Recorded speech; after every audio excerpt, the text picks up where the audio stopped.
The hearing will come to order. Welcome.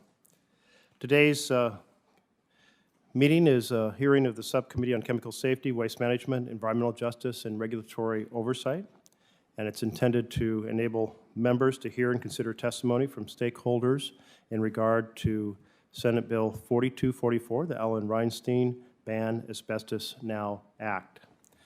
I want to welcome the committee members who will hopefully be trickling in, but particularly our witnesses who are here to share their insights, knowledge, and experiences.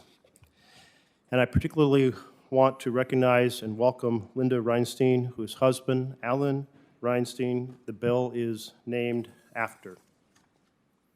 As my colleagues are aware, this is a bill which I have authored with Congresswoman Suzanne Bonamici to amend the Toxic Substances Control Act, or TSCA, to prohibit the manufacture, processing, and importation of asbestos. For generations, we've known the harmful and lethal effects of asbestos and the grave threat it poses to public health, from lung cancer to mesothelioma to ovarian cancer, larynx cancer, and chronic asbestosis. Any expert will convey that there is no level of exposure to asbestos that is safe for the human body. That's why all of the major countries of the developed world, over 60 nations, have acted to protect their citizens by banning the commercial use of asbestos. Here in the United States, however, we have failed to do the same. And because we failed to do so, too many of our fellow Americans are forced to sit at a loved one's bedside, watching as they become another victim of these deadly fibers. It's estimated that in 2019 alone, over 40,000 Americans were lost due to their exposure to this carcinogen. There are firefighters who have been exposed while trying to save families from burning buildings, construction workers exposed on the job site, ordinary Americans who just happen to be in the wrong place, breathing the wrong air at the wrong time. Make no mistake, this situation is completely preventable. Yet instead of protecting our citizens from this deadly substance here in the United States, we're actually importing more of it. According to the U.S. International Trade Commission, 114 metric tons of raw crystalline asbestos was imported into the United States over the first 3 months of this year. That exceeds the 100 metric ton total that was brought in throughout all 12 months of 2021. That raw asbestos is coming into ports like New Orleans and Houston, where the majority of the population is black or Hispanic and are significant risks of exposure as it moves from port to processing. On top of that, the considerable amount of waste generated from the processing of raw material is either managed on-site at the manufacturing plant or at a disposal facility, which are more often than not found near low-income and minority communities. I believe it's far past time that we follow the lead of the rest of the developed world and protect our citizens from this deadly toxic substance. Right now, the EPA is considering a rule banning the use, manufacture, importation of one type of asbestos fiber here in the United States. This would be the first time since 1989 the federal government has worked to restrict this toxic chemical. But restricting one fiber is not enough. We need to ban all the forms of asbestos. And that is precisely what the Alan Reinstein Ban Asbestos Now Act of 2022 will do. I want to make it clear that I really appreciate that we are having this hearing to expand the conversation among my colleagues who may have insights and ideas that may contribute to the work on this bill as we go forward. Certainly interested in working with everyone who wants to help improve the health of Americans and protect them from this deadly carcinogen. The threat posed by asbestos affects all Americans the same. Doesn't matter what party they belong to, and the solution should likewise protect all Americans. I'm pleased to welcome our four witnesses, but before they're introduced, let me turn to Ranking Member Wicker for his opening remarks. Thank you very much, Chairman Merkley, and I'm glad to be here and welcome the witnesses today. Certainly, around the nation and especially in the state of Mississippi, we've been faced with mesothelioma and asbestosis among industrial workers. It is a major problem and a real healthcare concern. I guess the questions today should center around, is the legislation the way to proceed, or should we continue to rely on the scientists at the Environmental Protection Agency and OSHA to have the flexibility to handle asbestos? And with regard to providing safe drinking water, is asbestos harmful to the public when it is used in asbestos diaphragms to produce the chlorine that makes safe drinking water available? So those, I think, are the questions. I think we're all wanting to get to the same place. Asbestos is a mineral fiber that was used for decades. It was discovered that inhaling asbestos can cause negative health effects, including lung disease. And so, as I said, the EPA has taken several actions to limit the material's use and even proposed 2 new asbestos-related regulations just this year. So thank you, Chairman Merkley, for your work on this. I think it's well-intended. We should consider the impact this bill would have on water treatment capacity for Americans. This bill would require chlor-alkali facilities to stop using asbestos within 2 years. Approximately 1/3 of chlor-alkali manufacturing plants in America use chrysotile asbestos to produce chlorine. So the question is that dangerous, or can we separate that out and continue the benefits that we're getting from that? In total, there are 9 domestic chlor-alkali facilities that use asbestos diaphragms to produce chlorine. According to the American Water Works Association, approximately 98% of public drinking water facilities use some form of chlorine-based disinfectant. During this time of runaway inflation and supply chain challenges, any effort that would limit the supply of chlorine would be harmful for water utilities and their ratepayers, who would ultimately absorb huge price increases. In communities in Mississippi and other states, this would threaten public health and the ability of low-income and disadvantaged communities to continue accessing safe drinking water. We should keep this in mind when considering proposals such as this. Second, we should examine the impacts this legislation would have on chlorine used in other industries. Chlorine is essential for the production of pharmaceuticals, medical devices. It's also a critical component of certain crop protection tools, which ensure that we have an abundant food supply here in the United States. Additionally, chlorine is utilized in the production of solar panels, wind turbines, and plastic foam insulation. Although these are just a few uses of chlorine, it's clear that any impacts on chlor-alkali production would be far-reaching, and we need to look into that. It is important to note that the use of asbestos to produce chlorine is heavily regulated by the Occupational Safety and Health Administration. Chlor-alkali facilities that use asbestos are required to have engineering controls in place, and any individuals that come into contact with asbestos must use personal protective equipment and receive appropriate training. Further, OSHA requires companies to monitor the health of their employees who have been exposed to asbestos. With these regulations and standards in place, there have not been any OSHA violations in the chlor-alkali industry since 1972. And then finally, we should keep in mind that EPA already has the authority to regulate the use of asbestos under the Toxic Substances Control Act. In fact, EPA issued a pair of proposed regulations in April that seek to address some of the continued uses of asbestos in the United States. Although I have concerns about EPA's proposed 2-year phase-out, Congress should refrain from adding even more reporting requirements and phase-down schedules that do not consider the adverse effect on American consumers and the agency's ongoing efforts. So these are just some considerations that I think we should keep in mind, Mr. Chairman. Thank you so much. Thank you very much, Senator. And now I'd like to introduce our first witness, Ms. Linda Reinstein. Linda became a public health advocate after her husband Alan was diagnosed with mesothelioma in 2003.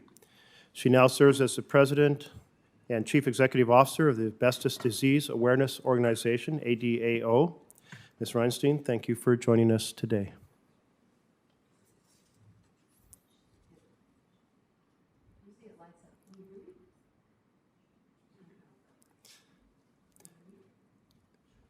Please go ahead and present your testimony. So good morning. It's an honor to testify today in support of S-4244, the Alan Reinstein Ban Asbestos Now Act of 2002, ARBAN, introduced by you, Senator Merkley.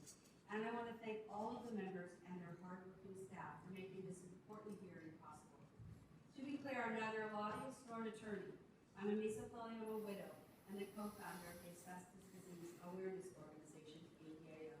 We're an independent nonprofit dedicated to preventing asbestos exposure to eliminate all asbestos-caused diseases.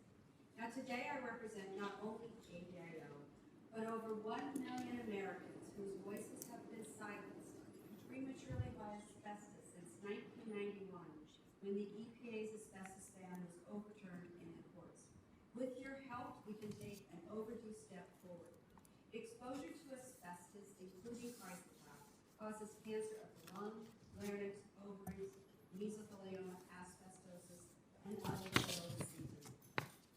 The current ARBAN builds on bipartisan legislation, H.R. 1603, which was approved by the House Energy and Commerce Committee by a 47-1 vote in 2019.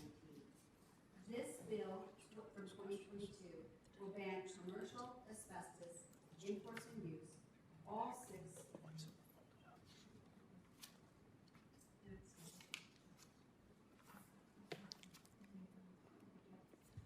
deadly asbestos fibers, the living amicable asbestos, establishes a right to know where imports are used, and creates an educational outreach program. Now, there are 3 irrefutable facts that provide a compelling case for this comprehensive legislation. All forms of asbestos, including chrysotile, are a human carcinogen. There is no safe level of asbestos exposure, and no, there is no control to use. EPA's proposed a risk management rule for asbestos, while a landmark step, it is not a complete asbestos ban, only prohibits chrysotile asbestos, 6 conditions of use.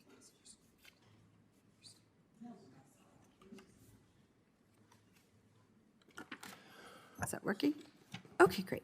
Since the EPA Much better. Okay. Okay, thank you. We got Sorry. the Thank you very technological much. fix here. Since the EPA tried to ban asbestos in 1989, we have imported over 400,000 metric tons of raw asbestos. Currently, imports come from Brazil, Russia, and China. Now, as seen in this chart with the blue bars on the far right, the chlor-alkali producers have emerged as the only importer of raw asbestos, as the construction, automotive, and other industries have embraced alternatives. Presently, there are only 3 companies, Olin, Occidental Chemical, and Westlake Chemical Corporations, using asbestos diaphragms at a mere 8 plants. In this chart, you can see the dramatic reduction of asbestos diaphragm as the industries transition to membrane technology. In fact, globally, 83% of the plants producing chlor-alkali use the membrane technology. Now, you're going to hear from the industry that transitioning to non-asbestos technology could place the safety of drinking water at risk. This is an exaggeration and a distraction. According to the excellent EPA economic analysis, drinking water treatment is a minor use of chlorine. In this slide, you can see that larger quantities of chlor-alkali output are used in profitable manufacturing of PVC, vinyl, plastics, and other end uses. Now, Olin and Occidental have in the last year announced the reduction and/or closures of asbestos diaphragm units, decreasing the production of over 800 tons of chlor-alkali chemicals, citing economic considerations. Now, we strongly encourage bipartisan dialogue to develop a phase-out schedule that is expeditious, one that protects public health and meets the practical needs of all stakeholders. Americans need and deserve legislation that bans asbestos to protect public health. With ARBAN, we can avoid time-consuming, unproductive litigation and finally end our reliance on this deadly chemical. And on a personal note, I'm honored that this life-saving legislation is named after my late husband. My daughter Emily was just 10 when Alan was diagnosed with mesothelioma. He opted for a radical procedure to remove his left rib, resect his left lung, strip off his pericardium, and surgically replace his diaphragm in hopes for more time with us. Alan fought a hard 3-year battle, but mesothelioma patients rarely win. Alan died 3 short years later with Emily and me by his side. Now, this bill represents the hundreds of thousands of Allens who have lost their lives to preventable diseases. We urge you to pass ARBAN and start protecting public health and saving lives right away. So many organizations have stepped up in the early announcement of your bill, like APHA, PERG, NRDC, CEH, and so many others. I want to thank you for your time today. I look forward to answering your questions, and my 19-page written testimony is online and has details and citations. Thank you. Thank you very much. And with your permission, we'll submit the entire testimony for the record. Okay, great. Thank you. I'd now like to introduce our second witness, Dr. Danny Wu. Dr. Wu is the Chief Medical Officer of the International Association of Firefighters. You're now recognized for your opening statement. Thank you, Chairman. Ranking Member Wicker, Subcommittee members. Good morning. We'll make sure the microphone is working. Good morning. Good Is that morning. better? Yes. I'm Dr. Wu, Chief Medical Officer of the International Association of Firefighters, IAFF. Once, I had a plan, become a firefighter paramedic, gain some experience, and then go to medical school as soon as possible.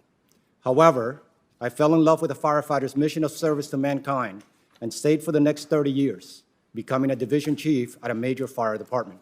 I also became a member of FEMA Search and Rescue. My dream of becoming a doctor never left me, though, so I kept studying and eventually received my medical doctorate and a master's in public health.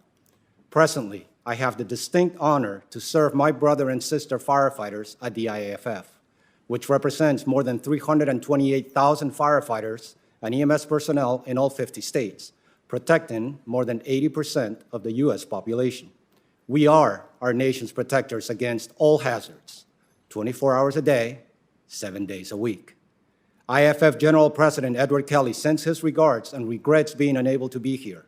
Preventing cancer is one of his cornerstones, and thus he sincerely appreciates your commitment in protecting firefighters from asbestos. Alarmingly, cancer is now a firefighter epidemic and the leading cause of line-of-duty deaths. In 2019, 75% of such deaths were due to cancer. Numerous studies show that firefighters have a significantly higher cancer incidence than the general population, and many have shown asbestos to be the cause.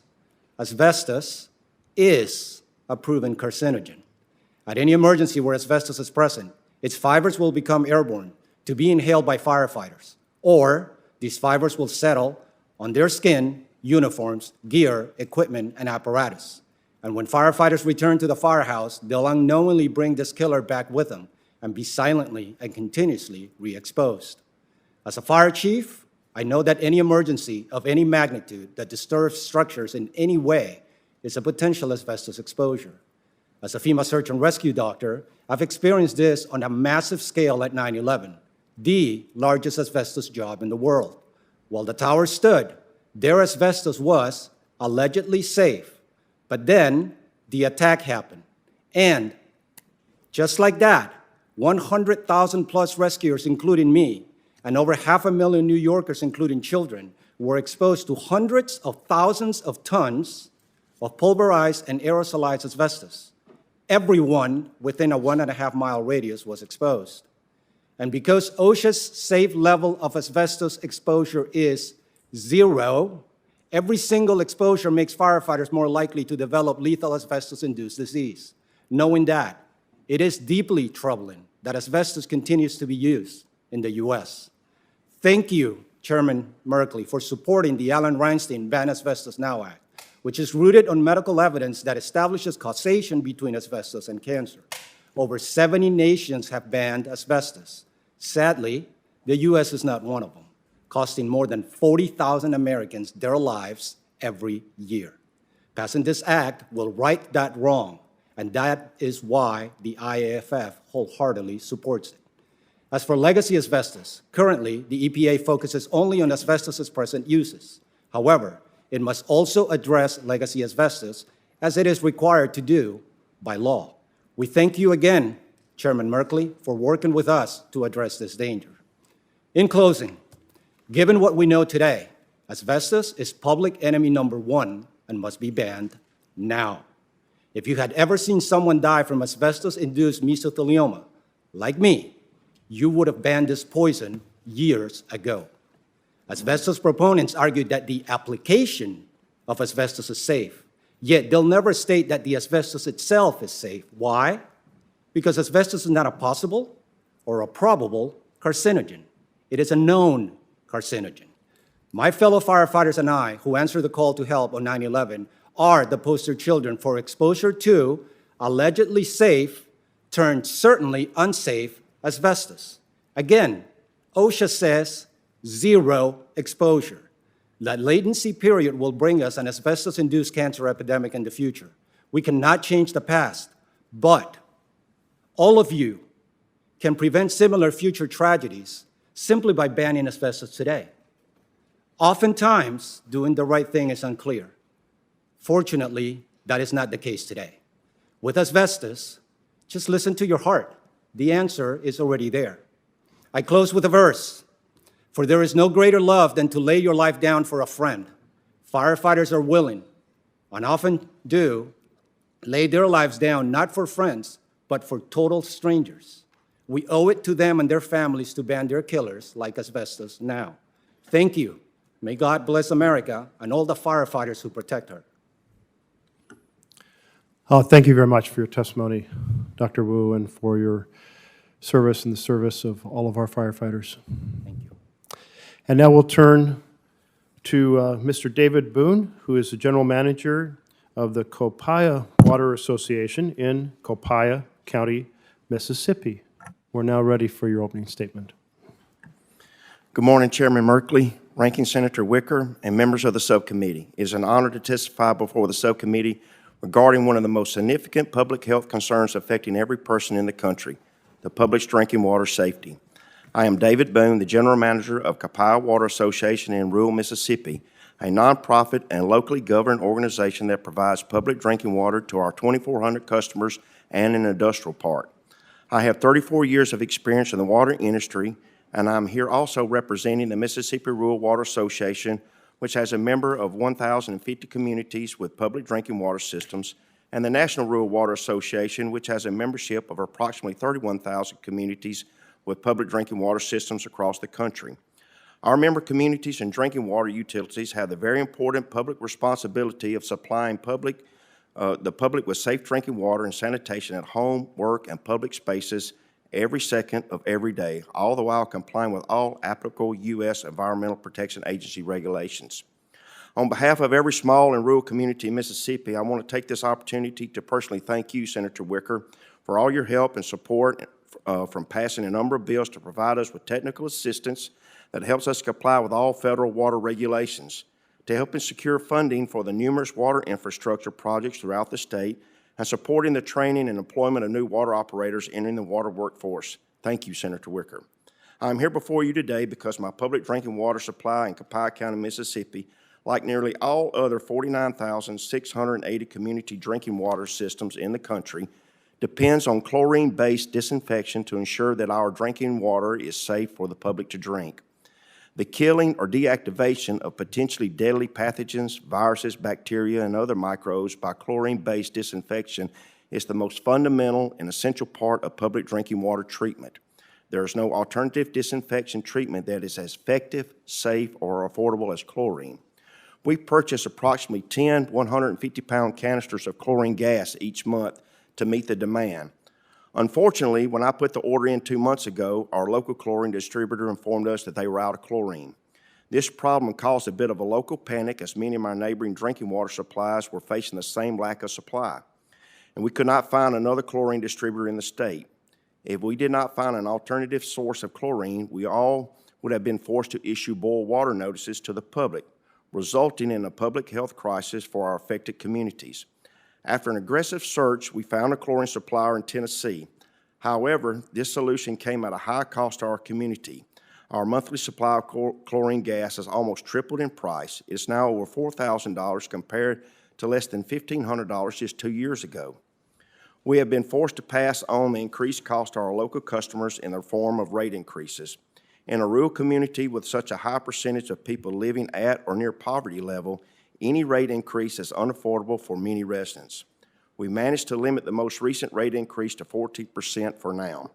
However, even with this relatively small rate increase, we're seeing adverse public health impacts. For the last 2 months, we have witnessed approximately double the number of households that can no longer afford to pay their water bills. Our already financially strapped water utility has been forced to develop alternative payment plans for an increasing number of distressed customers. We often hear about many low and fixed income households choosing to pay their water bill using funds that would have been previously used for food, medicine, or other necessities. The adverse consequences of rate increases on our low and fixed income neighbors is the most pressing concern for our locally elected volunteer board of directors. These public servants have the very challenging responsibility of keeping a safe water supply operating and at the same time keeping the water service affordable for the most vulnerable households. Moreover, we are facing more unplanned expenditures and likely rate increases resulting from the current lack of a stable chlorine supply. Chlorine costs and supply are becoming a major factor in the sustainability of the Copaya Water Association and many thousands of drinking water utilities across the country. So you can understand our concern when we hear of circumstances that may have the potential to decrease supply and increase the price of chlorine.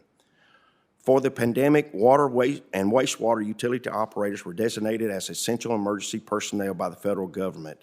We could not have protected the public health and provided safe drinking water without an adequate chlorine supply. In closing, Mr. Chairman, I would like to thank you again for allowing the voice of small and rural drinking water utilities, which make up about 90% of the country's just over 49,000 community drinking water systems, to participate in this hearing. I'm very happy to answer any questions. Thank you very much, Mr. Boone, for bringing that perspective to bear. And now we'll turn to Mr. Robert Simon, who serves as the American Chemistry Council's Vice President of Chemical Products and Technology Divisions. We're ready for your statement. Thank you. Chairman Merkley, Ranking Member Wicker, and members of the subcommittee. My name is Robert Simon, and I'm testifying today on behalf of the American Chemistry Council. I'm here to reinforce our industry's commitment to the safe management of chemicals and also to share information about the use of chrysotile asbestos in the manufacture of chlorine and caustic soda. I want to be very clear. Our industry supports the effective regulation of asbestos. One of the things that is worth noting here is that underneath the Toxic Substances Control Act, EPA, Environmental Protection Agency, has banned the vast majority of uses of asbestos. This is included in 2019 underneath the newly modernized Toxic Substances Control Act, significant new use rules for an additional 19 categories. So we're making some progress, and some of those restrictions help address the issues that the panel here today has raised. As part of EPA's ongoing review of all uses of asbestos now underneath the new Toxic Substances Control Act, it's worth noting that they have identified that there are only very few remaining uses. One of those is the use of asbestos diaphragms in chlor-alkali production. As an industry, we support the responsible use of chrysotile asbestos for chlor-alkali manufacturing. Chlorine and its co-product are produced through a chemical process using salt, electricity, and water. One of the processes used to help safely process these chemicals is asbestos diaphragms. Think of that as a filter that filters out the various molecules as you're processing the chemical. Today, as you've heard, nearly 1/3 of chlor-alkali manufacturing relies on asbestos diaphragm technology. The use of chrysotile asbestos in chlor-alkali manufacturing is highly regulated, as you've heard earlier today. It has been safely and narrowly used in this application for decades.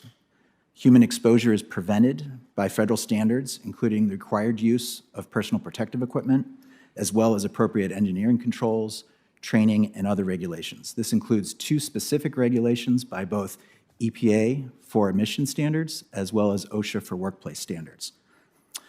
This also includes end-of-life issues, so there are strict regulations for how you dispose of asbestos diaphragms at the end of their life.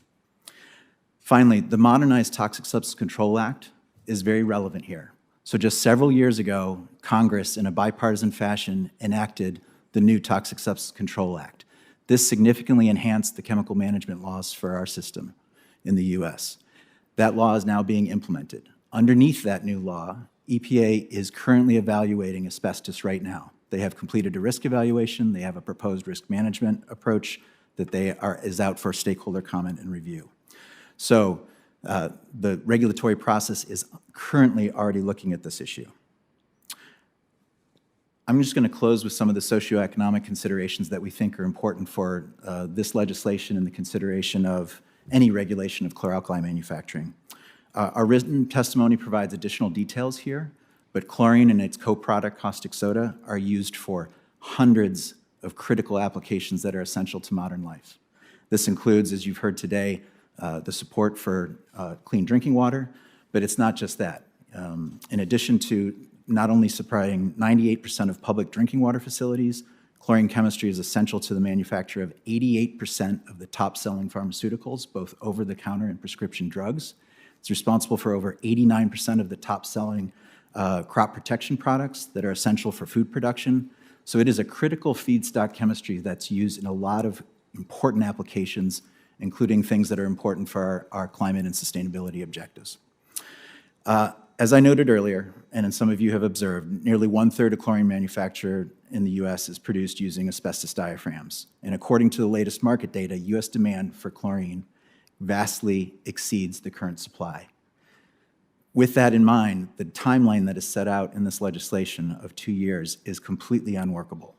As a result of the proposed legislation, you will have placed 33% of the total U.S. chlor-alkali production at risk, with implications for public health as it relates to drinking water, some of the other applications that I've mentioned, and also increasing prices and supply factors for other parts of the economy.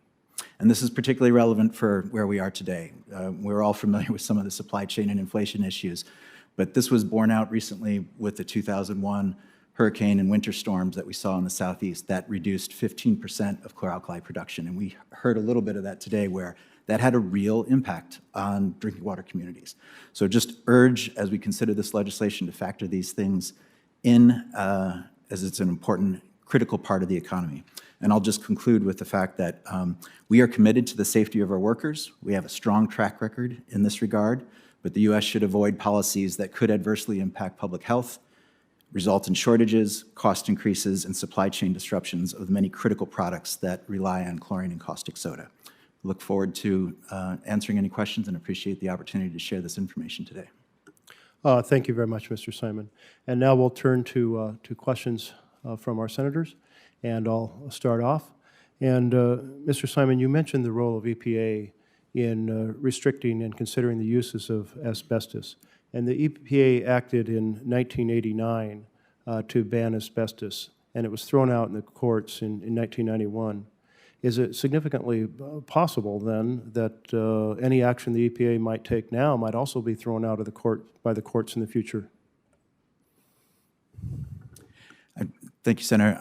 I can't necessarily speak to that. I think the legal proceedings would be what they are. I think what we would say is that underneath the new Toxic Substance Control Act, which was just enacted by Congress several years ago, it has dramatically changed the process. For example, the risk evaluation process is very different than underneath the old TSCA. So I think some of those important changes that have made to the underlying statute would serve us well here, and we support those Okay. I'll just note that the process is new. It's relatively untested. It has all sorts of new complexities, and I'm sure that just as in the past, folks have challenged the action of the EPA, as they do on virtually everything the EPA does. We can see that in the future. So EPA is certainly no significant guarantee of any restriction on asbestos. And Mr. Boone, you mentioned concern about the cost.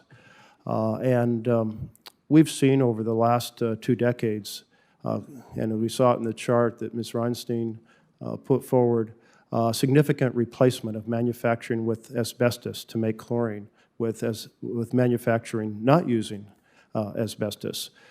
Is there any indication that the chlorine gas that is produced with cell membrane, non-asbestos cell membrane, is more expensive than the chlorine gas that is purchased from asbestos diaphragm manufacturing?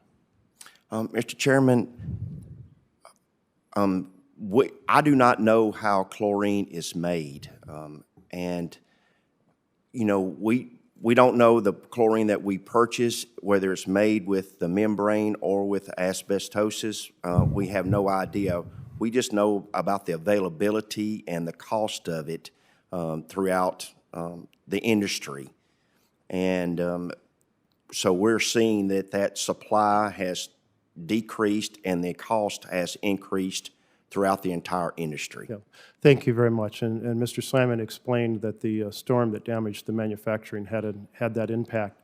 But indeed, if the chlorine gas was more expensive, then the industry would not have converted over to that because they wouldn't have been able to sell their chlorine gas. So I'll just provide the answer for the benefit is it's not more expensive. It's a commodity.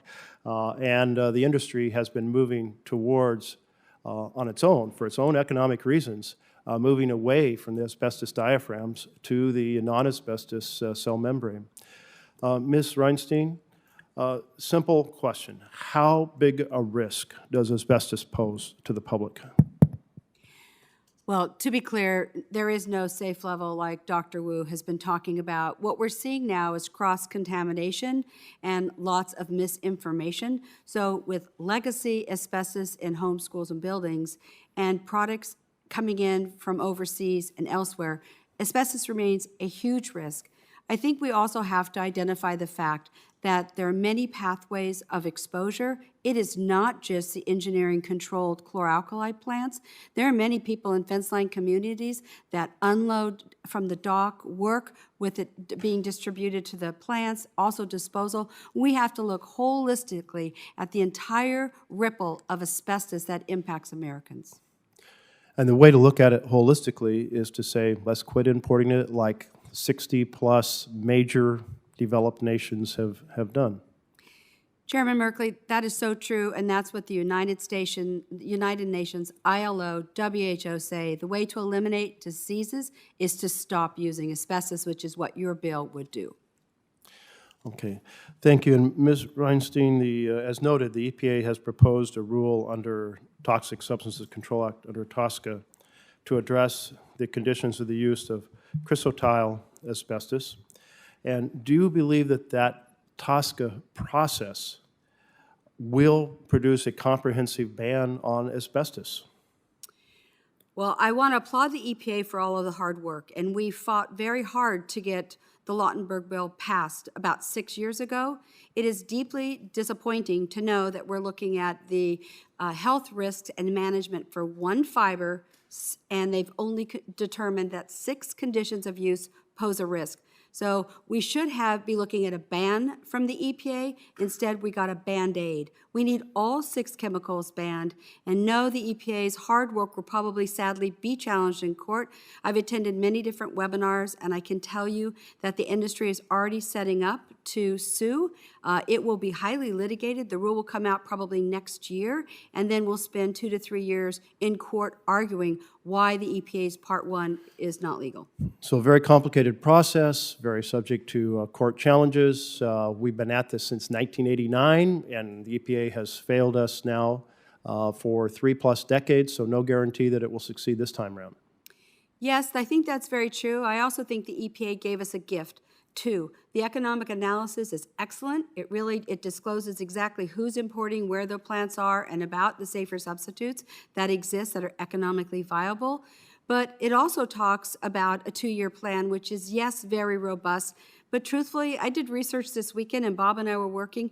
The industry has been talking about transitioning for almost 50 years, and I have the documents. This is not a new Chlorine Institute problem. This is old, and we need to embrace innovative business technology to truly get to know asbestos. And I know that you have been immersed in this issue for a long time. And I posed a question earlier. As the industry transitioned, did the chlorine gases sold from the new plants that used cell membranes rather than asbestos diaphragms cost more to customers than the old product? I can't really speak to the cost. That's not my area of expertise, but I can tell you that if there was a problem with the asbestos diaphragm plants that they were reducing 800 tons of chlorine on this last year, they wouldn't have done it. So I believe that it's economically viable to, yes, use a membrane technology, and they will be enhancing public health by coming to the stakeholder table to work with you and your colleagues to move this bill forward, come up with a reasonable plan. Okay. Well, I'll just note that as Mr. Simon testified, now 2/3 of the production is done by the new cell membrane, and they sell it because it sells at the same price. It's a commodity. Okay. And Dr. Wu, as a doctor, can you speak to how asbestos damages the human body? Yes, sir. So the fibers will be inhaled, and then they'll travel into the pulmonary system. That's just one of the many ways that the medical evidence suggests asbestos fibers cause disease. In there, they'll hurt the lining of the lungs, the mesothelium, and then through the latency period, which has been recorded to be anywhere from 10 to 50 years, you will develop asbestos-induced mesothelioma, lung cancers, cancers to all other parts of the body, and if not cancers, other diseases. You know, as I started to have folks educate me about this, what I had not realized until I was involved in this bill, and I'll just describe this and see if I have this correct, or you can set it straight for the record, that with asbestos, it's not a chemical interaction like a poison, if you will, but in fact that the fibers are very short, very stiff, very pointy, and they pierce the cell membrane and start doing all sorts of destruction as they move through the body. Is that a fair way for me to Yes, describe it? Yes, sir. It is a mechanical insult because of the shape of the fibers that you described. So being microns in size, they travel all the way down into the bottom of all of our organs and lungs, mainly as we speak to here. And then the shape of those fibers, the sharp edges, produce a mechanical insult. And because they're so small, you can breathe a lot of them, especially with repeated exposures. And then you compound the problem because you're having more and more of those fibers travel down into your lungs and continuing to worsen the damage. So in a situation like 9/11, when there was legacy asbestos from the building materials in the air, could firefighters have breathed in hundreds or thousands of fibers kind of in a short period of time? I wouldn't preface it with the word could. We did. So the towers was the largest asbestos job in the world. And Tower 1, the North Tower, was coated with asbestos for the first 40 floors before the builders realized, we know where this is going, let's stop now.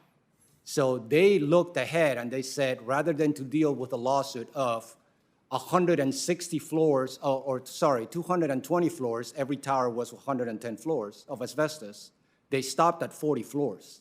They abated it in place. So they deemed it safe because it was abated. But then 9/11 happened. So everything came down, and an estimate of 400,000 tons of asbestos were released, pulverized, aerosolized, only to be breathed by the people that were there. And this damage that you're describing as these short, pointy fibers move through the body, attacking, damaging one cell after another, are these diseases slow-moving, painful, difficult, horrendous? Yes, sir. If you figure, let's talk about lung cancer or mesothelioma, the latency of it being 10 to 50 years. So if I had to put it in layman's terms, imagine somebody starting to choke you and finally kill you after 10 to 50 years of choking you. So there is a decrease of quality of life. It's not just the end of life that we're talking about. So toward the end of that point, people are having severely diminished quality of life. So basically, you stop living many years before you actually die. So you see people that are walking around with oxygen concentrators. Imagine that and increase it exponentially, because that is the damage that asbestos will cause. Once it starts hurting the lungs can no longer expand, there can no longer be the appropriate gas exchange, and then that is the choking that I'm talking about. Thank you. We're now joined by Senator Carper. Thank you, Mr. Chairman. Welcome. We have a lot of hearings going on today. I'm sorry that we're in and out. Thank you for holding this important hearing and for your passion and commitment on this issue. I want to thank each of our witnesses for not just for being here with us, but also to take the time to discuss these issues and maybe better inform us as we go about our day jobs. I'd like to ask a little bit about the health effects of asbestos exposure. Senator Susan Collins of Maine, Republican from Maine, as you may know, and I are co-sponsoring something called the Federal Firefighter Fairness Act of 2021. There were a lot of caucuses, as you may know, in the House and the Senate, as the chairman knows. A lot of caucuses, they deal with all kinds of issues. It may be defense issues, it may be agriculture issues, it may be environmental issues. We have one of the largest caucuses is the Congressional Fire Services Caucus. The great majority of House and Senate, there's Democrats and Republicans, are members of that caucus, and Susan Collins and I, Senator Collins and I, are the co-chairs of that caucus. We also are the co-sponsors of the Federal Firefighter Fairness Act of 2021, which would create a presumption that a disability or death of a federal firefighter caused by certain diseases is the result of the performance of their duties. I'll say that again. Co-sponsoring legislation, Federal Firefighter Fairness Act of 2021, which would create a presumption that a disability or death of a federal firefighter caused by certain diseases is the result of the performance of their duties. Among firefighters, duties that involve increased risk of exposure to asbestos, which pose health risks, are well documented. I have a question. This is, I think, the question I would ask initially, Dr. Wu. Do you pronounce your last name Wu? Yes, sir. Dr. Wu. Would EPA's proposed Part 1 asbestos rule address health risks to firefighters? I'll say that again. Would EPA's proposed Part 1 asbestos rule address health risks to firefighters? If not, what more needs to be done to address asbestos risks to our federal firefighters? Thank you, Senator Carper. First of all, let me start by thanking you and Senator Collins for championing and supporting the Federal Firefighters Support Act. Because, as you know, there is presumptive legislation in 49 out of 50 states for this disease and cancers that firefighters get that are now known to be occupationally acquired. The federal government, sadly, does not have that presumption, and you and Senator Collins are trying to change that. For that, we thank you. Right now, as it stands, federal firefighters have an impossible burden of proof. They have to prove, in order to get their earned workers' compensations, which fires they went to throughout their entire careers that gave them the cancer that they're seeking benefits for.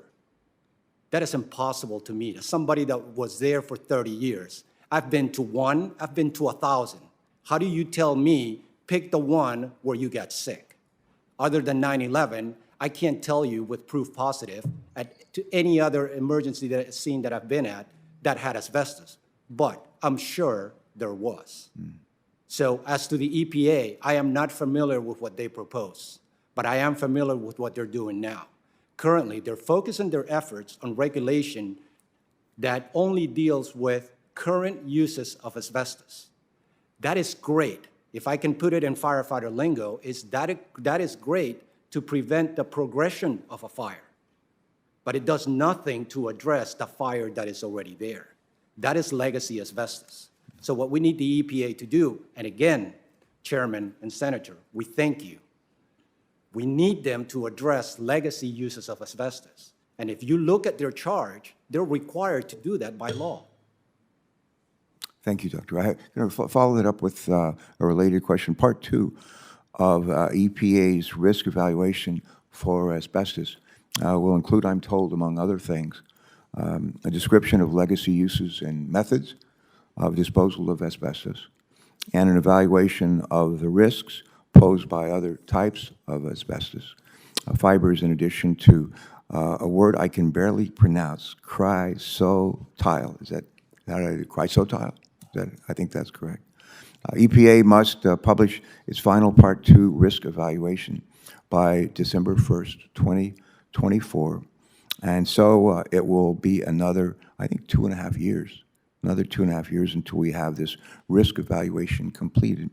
And then EPA must act according to the results of that evaluation. My question is, Doctor, again, do you pronounce your name Woo? Yes, sir. Woo. Woo. Okay, like W-O-O. Yep. Yes, we have a Bonnie Woo on my staff in Delaware. And you know how she pronounces her name? Woo. Yes, sir. But she spells it differently. All right. All right, Dr. Woo, how will this timeline impact public health and the health of our firefighters and other emergency responders who will continue to be exposed to these other asbestos fibers in the intervening years?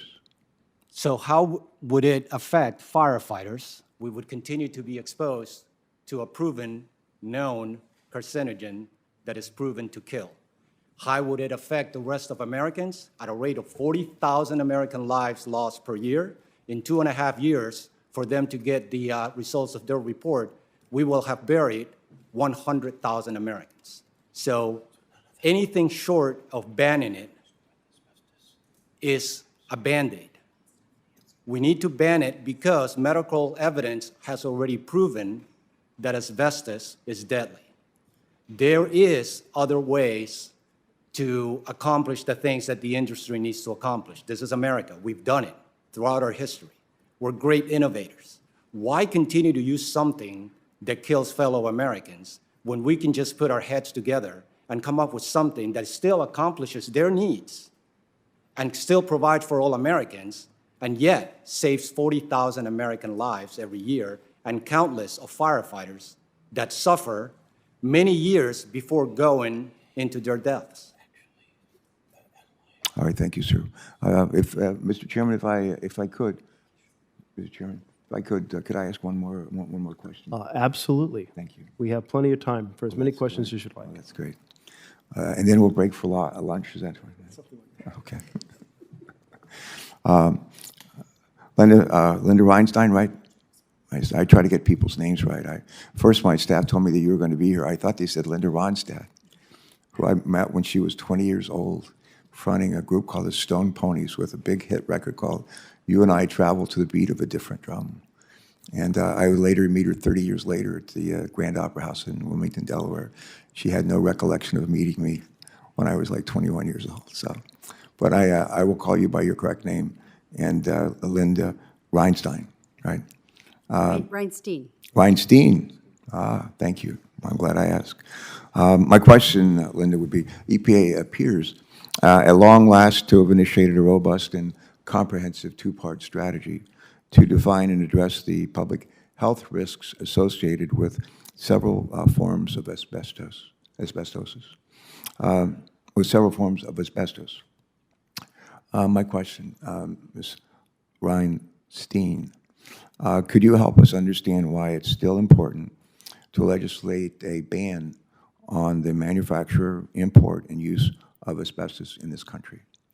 I'm happy to answer your question, Chairman Carper. So first, the American people cannot do product testing to find out if product A is contaminated with asbestos. We need to have a full EPA ban on all 6 fibers to protect public health, and it's fair to consumers.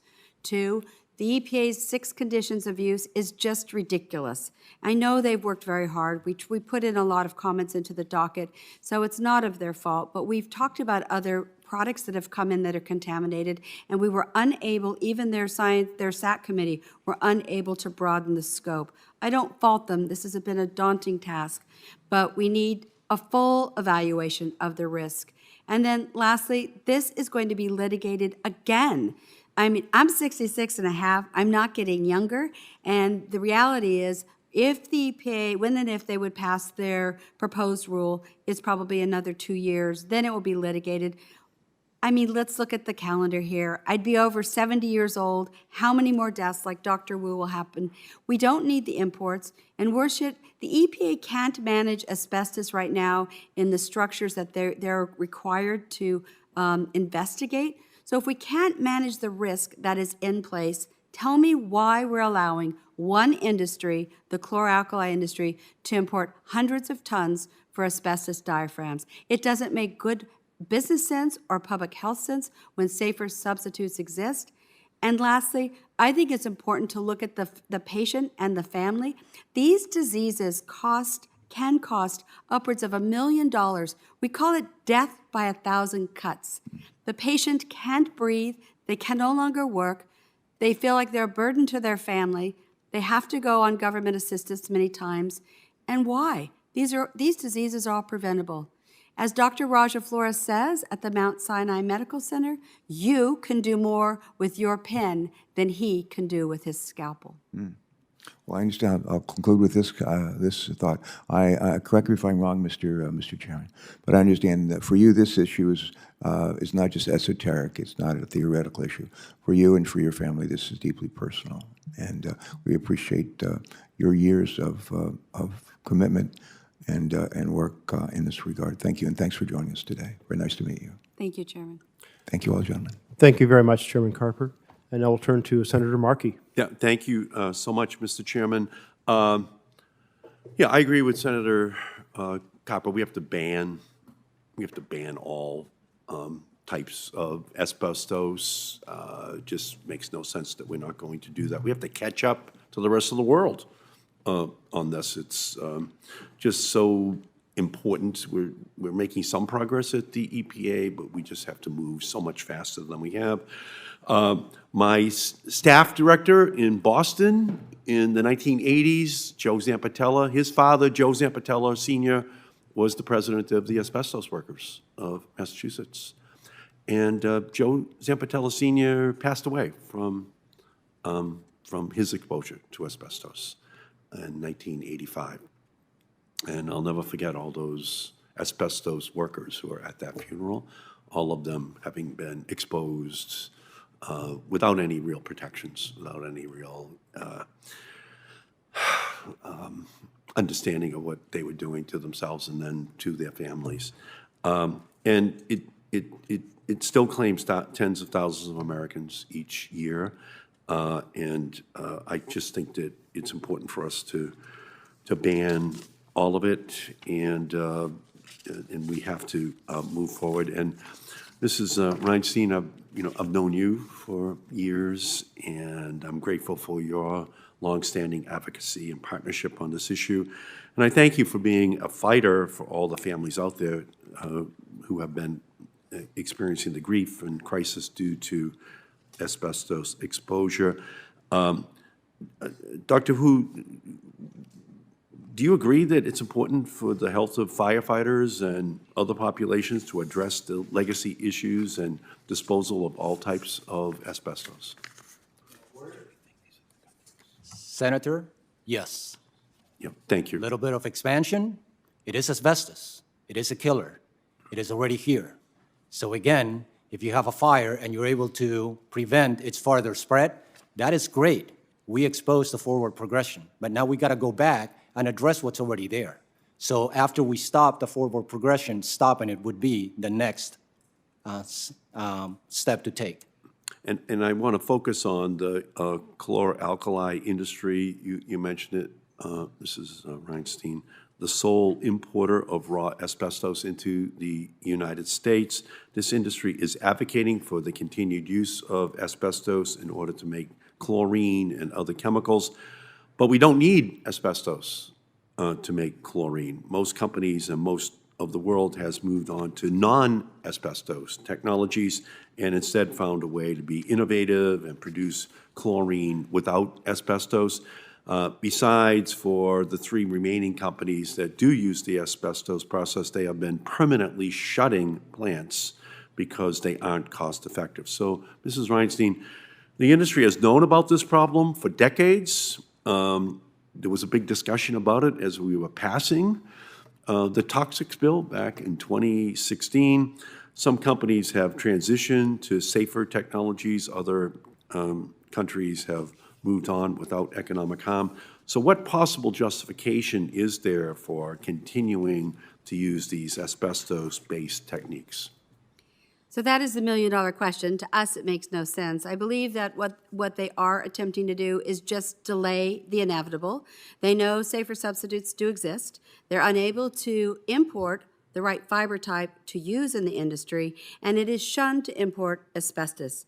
I think it's important to also look, what is the business climate like look for the chlor-alkali industry? The research that we did this weekend determined that about 800 tons of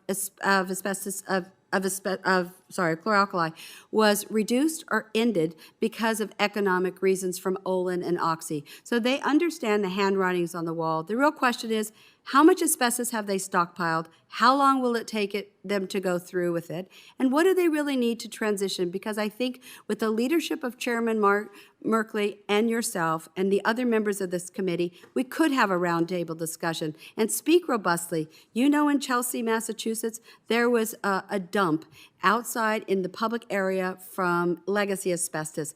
If we can't manage the risk of what's in legacy, why are we still allowing imports? Yeah, and that was just last month Yes. that a pile of asbestos-contaminated concrete was dumped along the road in Chelsea, Massachusetts, about 2 miles from my house. And that asbestos can easily enter the air and travel into those homes over such short distances. And it enters our lives through more direct means too, including through commercial uses and building materials. It's all still out there. So, Mrs. Reinstein, the chemical industry sometimes points to PFAS as a reason not to transition away from asbestos technologies, since the alternative technologies, which account for more than 80% of chlorine production worldwide, can include PFAS compounds. But isn't that a false narrative, since the asbestos methods use PFAS compounds themselves? So that's a very good question. So there are 2 points to that. One, about 75% of the existing chlor-alkali plants do use membrane technology, which means there would be an element of PFAS. We know there's about 9,000 polymers, and the EPA has already come out with a statement saying that the transition from asbestos to membrane technology is the recommended thing to do, and they actually have, in their economic analysis, described that it will be safer to transition from asbestos to membrane technology. So I'm sorry to say that's just another smoke screen that's being used. It's not actual. If they're really concerned, and they talk about PFAS, then they need to look at the other 75% of their plants. No, thank you. And may I continue? Okay, I'll just finish up then. Okay, Thank if you could finish up. By Thank you. pointing PFAS fingers at other industries while using PFAS themselves, these asbestos-addicted corporations are throwing stones in a glass house, and in the meantime, more innocent bystanders are getting hurt or killed by this toxic product. And as you know, because of you, Senator Boxer and I put a hold on that bill back in 2015 and 2016 to get the strongest possible asbestos protections we could at that time. But there's still more work to be done, and I thank you, Senator Merkley, for your leadership so that we finish the job. Thank you. Thank you very much, Senator Markey, and now we'll turn to Senator Wicker. Thank you, Mr. Chairman. I appreciate it. Let me direct my first question to Mr. Boone. Thank you for being here, and also thank you for what you do for the Copaya Water Association, and just so members will know, citizens in small and rural communities up and down the state of Mississippi and across from the Alabama line to Louisiana and Arkansas get their water in large portion from community water associations. So, Mr. Boone, you are representative of so many people. What would this legislation do to your ability to have chlorine to purify the water, and what would it do to the rates that your members would pay? Senator Wicker, Mr. Simmons has already pointed out that the demand for chlorine outseeds the supply. Any legislation that would hurt that would be detrimental to the safety of the citizens, of those consumers on water associations. Chlorine gas is by far the most effective disinfection that we have. And any cause that would have, us not be available to get it, or the price increase, would be detrimental to many, many water associations and its customers. Is there an easy source to switch to? Should you just switch to something else? No, sir. There are other ways of disinfecting water, but again, those are very cost prohibitive and nowhere near as effective as gas chlorine. We have what's called a residual that carries throughout the entire system. Chlorine gas is by far the most effective to carry that residual to do its job to disinfect the water through many miles of pipe, through tanks, all the way to the end of the system to ensure that our customers are receiving safe and clean water. So you wouldn't you wouldn't provide water that didn't have that necessary tiny bit of chlorine? No, sir. Do you have any information whatever that the asbestos diaphragm filter is at all harmful to water? No, we do not. Okay. No, we do not. Mr. Simon, well, first of all, Mr. Chairman, let me submit at this point, ask unanimous consent to submit into the record 3 letters that further detail the issue that water utilities and other industries would face if the supply of chlorine were constrained. 1 letter is from the National Association of Clean Water Agencies, representing public wastewater agencies of all sizes. Another is from the American Water Works Association and the American Association of Metropolitan Water Agencies, representing drinking water systems that collectively serve over 80% of the country. And the 3rd letter is from the U.S. Chamber of Commerce. Without objection. Now, Mr. Simon, I'll let you follow up. We've heard testimony from Mr. Boone about the impacts to water utilities of limiting the domestic supply of chlorine. Of course, if we can get chlorine some other way, we need to do that. I'm happy to do it if it doesn't cause people not to be able to afford the water. But what about the harm this would do to other industries? And could you give us some examples? Sure. Thank you, Senator. Just real quick, there are some very legitimate issues that have been raised today. I want to be very clear. The use in chlor-alkali is very different and is not relevant for some of the issues that we've talked about. We've made a lot of progress to address some of those issues, and we want to continue to do that. We just want to recognize that very different use. The use in chlor-alkali is heavily regulated. It's been used for decades. Second, we also have an ongoing review underneath the new Toxic Substance Control Act, so if there's additional issues here, we have a process for dealing with that. But to your point, Senator, the socioeconomic impacts of this legislation, which would impose a 2-year ban within 2 years on chlor-alkali production, is completely unworkable. So it will have a significant impact on availability for drinking water, availability for pharmaceuticals, availability for crop protection chemicals, and hundreds of other products that rely on chlorine. Chlorine is a key feedstock, as well as its co-product, caustic soda. So it will have a significant impact, and you have to overlay that on top of where we are in the economy in terms of current inflation pressures and current supply chain constraints. It's just unworkable, and it will have those socioeconomic impacts. Our feedback to the committee in the subcommittee is, as you're considering these policies, please take into account these important socioeconomic considerations because they're very relevant, and we factor those into our business. And so there's, if I might, Mr. Chairman, there's no evidence that anyone has ever been harmed by drinking this water that used an asbestos diaphragm in the process back up the line. No. And just to be clear, so the crystal asbestos used in chlor-alkali manufactured is used in a closed-loop process within our facilities. It does not leave that. It does not enter. So, no. Okay. Thank you, Mr. Chairman. Thank you very much. And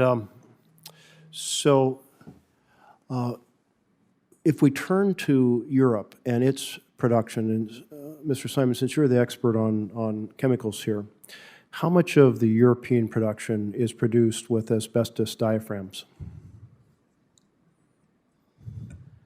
Thank you, Senator. As you've heard today, there is transition underway in the marketplace. I've worked with some of you over the years. We transitioned from mercury cell technology not too long ago, and we had worked with Congress to advance that. So there are alternatives, as you've heard. As I would just reiterate our point that as you're making these transitions, it's important to consider these socioeconomic considerations, including the determination that this can be used safely. But to your point, both the EU and to Canada have issued phase-outs for the use of asbestos diaphragm technologies. What I'd like to emphasize, though, in the case of Europe, it was 25 years, and that was for essentially a very limited amount of the production. And also in Canada, that was 11 years, and that was for one facility. So these socioeconomic considerations are very relevant here. And while the industry is under transition, factoring those into any policy is absolutely critical. Yeah. And you also heard the testimony about Occidental and Olin announcing that they are shutting down their asbestos diaphragm units. Why have the companies that have transitioned in the last 2 decades here in the United States, they've transitioned from asbestos diaphragms to membranes that do not have asbestos, how have they succeeded in the marketplace? You're not contending that their product is more expensive or they wouldn't be able to sell it, right? So they've done quite well.